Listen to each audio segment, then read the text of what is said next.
기준이 있는 투자, 깡센 인사이드에서 함께하세요.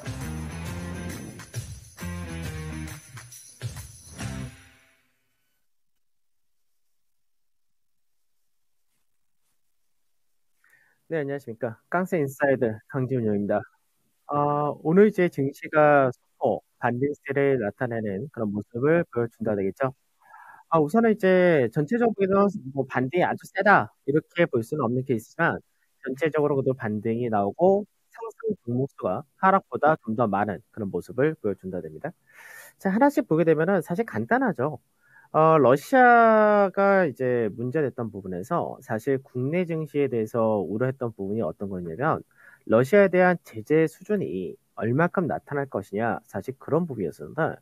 지금 시장에서 뭐 추가적인 제재가 더 나올 수도 있겠지만 현재까지의 제재 수준을 보게 되면은 시장에서 예상했던 것보다는 굉장히 좀 미미하다 이렇게 볼 수 있는 케이스입니다. 그래서 이런 부분이 이제 국내 증시에서 수혜가 되는 그런 쪽에 대해서 강세가 두드러지는 모습을 보여준다 되는 건데, 간단하죠.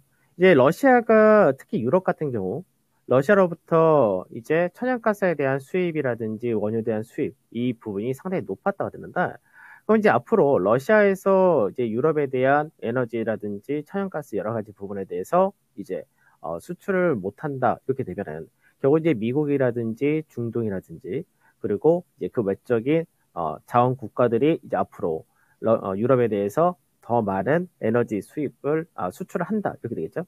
그러면 지금 현재 천연가스 관련해서는 LNG 딱 이야기를 하면은 국내 LNG 관련된 모멘텀은 조선 당연히 다 들어온다 될 거고요.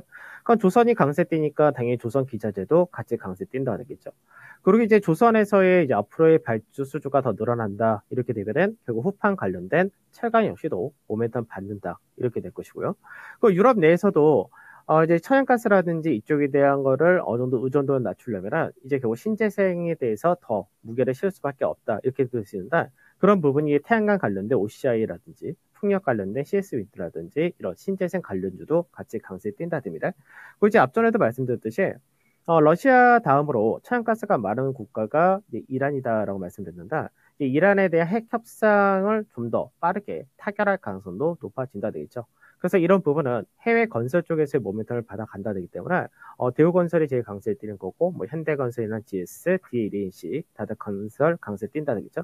그다음에 이란이 이제 핵 협상 복원될 경우 순수화학 쪽 이쪽에서도 역시 마찬가지로 모멘텀 받는다는 거고 천연가스의 가격이 높아지게 되면은 당연히 ECC 중심의 유럽 같은 경우보다는 NCC 중심의 국내 모멘텀이 더 커진다 이렇게 되기 때문에 이런 부분 역시도 이제 순수화학 쪽에서의 뭐 대한유라든지 그 외적인 쪽도 강세 나타난다 됩니다.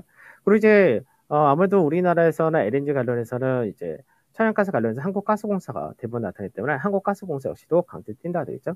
그 외적으로도 이제 개별적인 모멘텀 있는 종목군들 강세 뛰는 모습 같이 나타난다 되겠죠.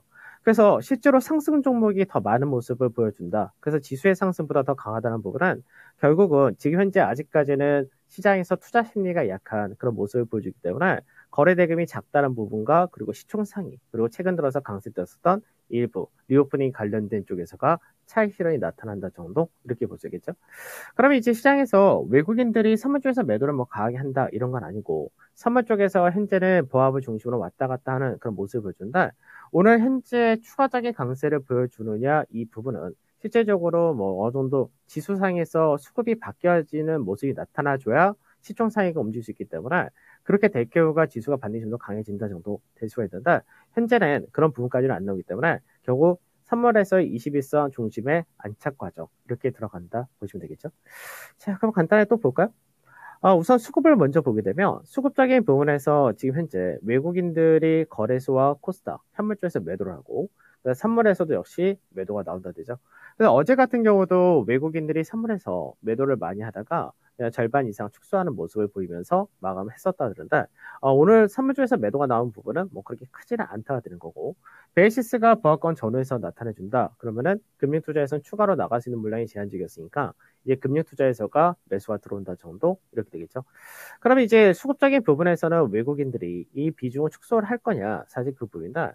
외국인들의 매도가 지금 보게 되면은 뭐 아주 크다 이렇게는 볼 수 없겠지만 사는 것과 파는 것이 나눠져 있다 되고 실제로 이제 반도체를 중심으로 해서 자동차 같은 시총 상위, 뭐 제약바이오에서도 시총 상위가 마찬가지고 네이버라든지 이런 다 마찬가지지만 시총 상위가 지수의 상승을 누른다 정도. 반면에 러시아 관련된 수혜를 받는 쪽이다라고 하는 쪽은 여전히 강세에 띄운다 이렇게 되는 거고요.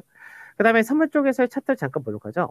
선물 차트를 보게 되면은 이제 다 지워버리고 딱 21선 하나만 놓고 보면은 사실 이제 21선이라는 자리대가 계속해서 올라갔다가 내려왔다가 반복이 되다가 이제 지난주까지는 지지를 받는 구조를 계속해서 보여줬었죠. 그러고 나서 이제 어저께 같은 경우는 낮게 출발하면서 21선 이탈했다가 그 저항으로 인식했었다 하는데 오늘 같은 경우는 아침에 이 라인대를 갭으로 넘어갔다가 지금 현재는 이 가격대를 중심으로 계속해서 등락을 보인다 됩니다. 그러면 전체적으로 볼 때 시장에서 여전히 박스권이라는 구조에서는 독일하다 이렇게 되는 거고 오늘 아침에 시가 자리대 자체가 앞전에 이 구간 움직였던 박스권의 중간 마디대에서 저항을 받았다 이렇게 되겠죠. 그럼 오늘 시장에서는 21선을 안착한다 정도만 해도 괜찮다라고 보셔도 될 것 같고 여기서 추가적인 강세를 보여가지고 시가 라인대까지 올라가 준다면 이제 전체 박스에서의 위아래 어차피 두 번씩은 다 건드려 놓은 그런 케이스에서 이제 중간마디 올라가게 될 경우는 상승 쪽에 무게가 실린다 이렇게도 볼 수 있겠죠. 그 다음에 이제 환율도 마찬가지입니다. 환율도 이제 시장에서 오늘도 이제 장중에 환율이 1190원짜리 때까지 내려오는 모습을 보여주다가 지금 현재는 약밥 정도의 흐름을 보여준다가 되겠죠. 근데 사실 이 환율이 국내 증시에서만 이제 환율이 떨어지는 모습을 보여준 것이 아니라 브라질 헤이라 같은 이런 쪽도 마찬가지로 환율의 강세가 나타난다 됩니다. 그래서 신흥국 특히 자원 관련된 국가들 이런 쪽에서가 더 환율의 흐름이 강하다 이렇게 되는 건데 결국 이제 지금 현재 러시아에 대한 문제란 부분은 결국 유럽이 앞으로 경기 회복을 하거나 이런 쪽에 대해서 약간 부정적으로 작용할 수 있는 그런 케이스가 될 수밖에 없는 거고 반대로 이제 미증시 같은 경우 여전히 밸류 부담이란 부분을 가져간다 이렇게 되겠죠. 그러다 보니까 당연히 신흥국이 상대적인 메리트가 높아진다 되고 이제 유럽에서의 전체적인 자원의 수입이라든지 이런 부분에서 상대적인 수혜를 보는 쪽이 강세에 띈다 이런 관점이 되겠죠. 그래서 환율은 이제 1188원이라는 자리대가 중요한 자리인데 이 라인대를 이탈하는 것이 언제쯤 나타날 수 있을 것이냐 이게 중요하다 정도 보시면 될 것 같고요. 그 다음에 미선물이 여전히 이제 변동이 약간 있습니다. 그래서 미선물을 잠깐 보게 되면 미선물이 이제 단기적으로 볼 때는 이제 9% 정도의 하락을 나타내줬었다라고 말씀드렸는데 이제 어저께 국내 증시가 마감됐을 때의 미 선물 지수, 나스닥 100 선물 지수는 이 가격이었던 거죠. 그러나서 이제 미증시가 초반에는 강세가 나타났다가 다시 내려오면서 이 가격대에서 지지를 받아줬고 지금 현재는 이 가격대에서 왔다 갔다 하면서 중요 라인대 중간 마디자에서 안착하려는 그런 모습을 보여준다 됩니다. 그러니까 이 라인대에서 지지를 해준다면 오늘 이제 미증시가 추가적인 반등이 나올 수 있는 소지도 있다 이렇게 볼 수 있겠죠. 그러면 이제 국내 증시는 오늘 21선을 안착한다 정도만 해줘도 괜찮은 그런 케이스가 되는 거고 실제로 이제 미증시라든지 유럽 증시하고는 약간 차별화되는 구조를 만들어 간다. 이것도 나쁠 것이 없다로 보시면 될 것 같습니다. 그리고 이제 5장에 봐야 될 거는 간단해지겠죠. 그 5장에 봐야 될 거는 우선은 미 선물 지수 자체는 지금 현재는 중간 마디 자리에서 지지를 받아가는 그런 모습이기 때문에 뭐 특별하게 나쁘다라고 할 게 없는 그런 케이스다라고 보시면 될 것 같고 그다음 이제 외교장관 회담이 취소가 되었죠. 오히려 현재 외교장관 회담을 해가지고 바로 얻을 수 있는 게 하나도 없죠.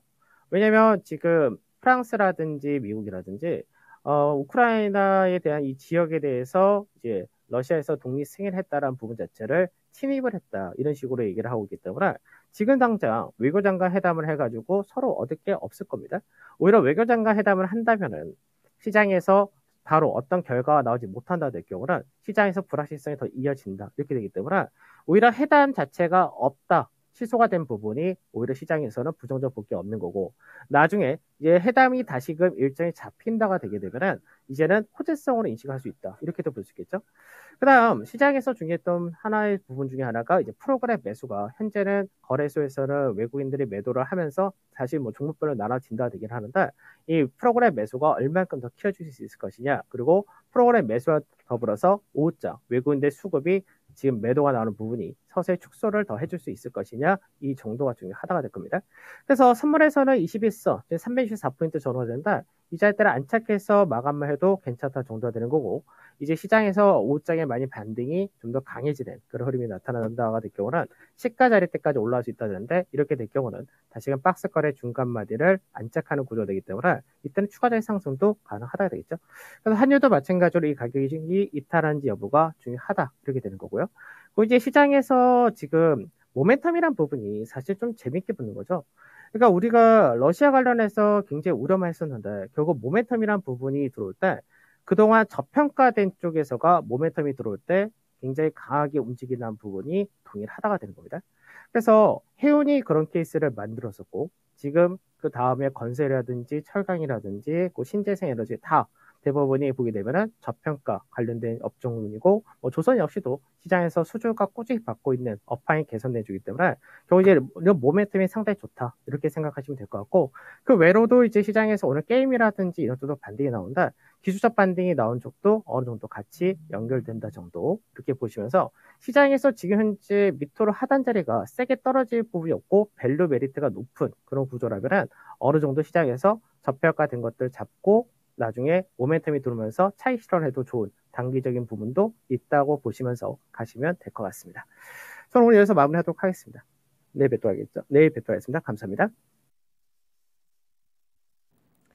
네, 깡센의 인사이드 확인해봤습니다. 1월 말에 LG에너지솔루션 상장 때 시장 자체의 밸류에이션이 높아졌다고 전해드렸던 기억이 나는데요. 어느새 이러한 밸류 부담감을 해소해 나가는 그런 흐름을 이어나가고 있습니다. 지정학적 리스크가 좀 도움이 됐을까요?